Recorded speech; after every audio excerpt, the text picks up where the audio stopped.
নমস্কার বন্ধুরা, আবার নতুন ভিডিও নিয়ে আপনাদের সামনে হাজির হয়েছি। আমার চ্যানেলটা নতুন হয়ে থাকলে চ্যানেলটিকে সাবস্ক্রাইব করে আমার পাশে থাকবেন।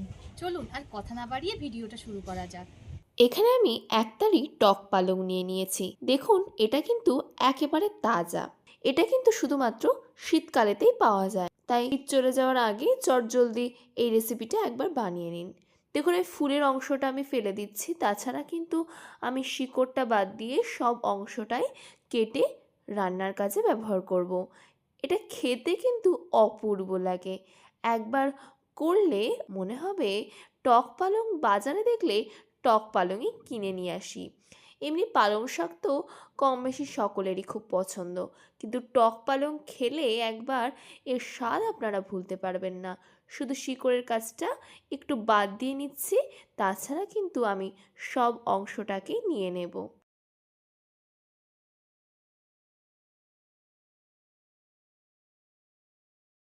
এবার একদম ছোট ছোট টুকরে কেটে নিতে হবে, এইভাবে আমি যেভাবে ভিডিওতে দেখাচ্ছি। আমি টক পালংয়ে কিন্তু শুধু পালং শাকই দেবো না, আরও অনেক সবজি দেব। পালং শাকগুলো কাটা হয়ে গেছে, তাই আমি এখানে শিমটাও কেটে নিচ্ছি গোটা গোটা করে। যেহেতু আমি টক পালংয়ে শিম, আলু আর গাজরও ব্যবহার করব, প্রথমে আমি শিমটাকে কেটে নিচ্ছি। এবার আমি আলুটার খোলা ছাড়িয়ে আলুটাকে না চচ্চড়ি যেভাবে করে সেরকমভাবেই আলুটাকে গোটা গোটা করে কেটে নেব।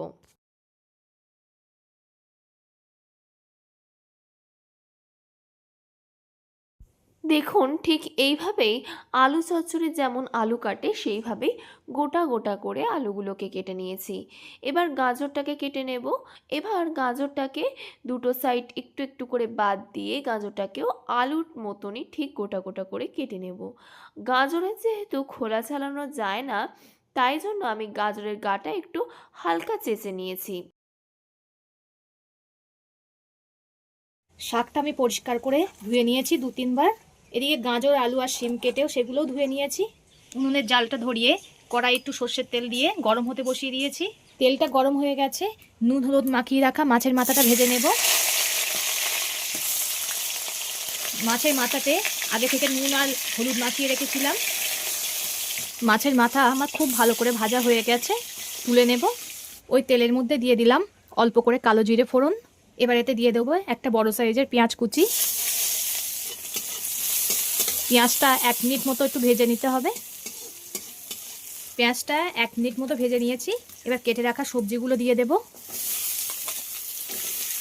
সবজিগুলো একটু খুব ভালোভাবে ভেজে নেব, একটু লাল লাল মতো করে। 3 মিনিট মতো ভেজে নিয়েছি, দেখুন লাল লাল কালার চলে এসছে, তখন বুঝতে হবে এগুলো মোটামুটি ভাজা হয়েছে। এবার এতে দিয়ে দিতে হবে পরিমাণ মতো লবণ, হলুদ গুঁড়ো। লবণ আর হলুদ দিয়ে আবার একটু ভেজে নিতে হবে।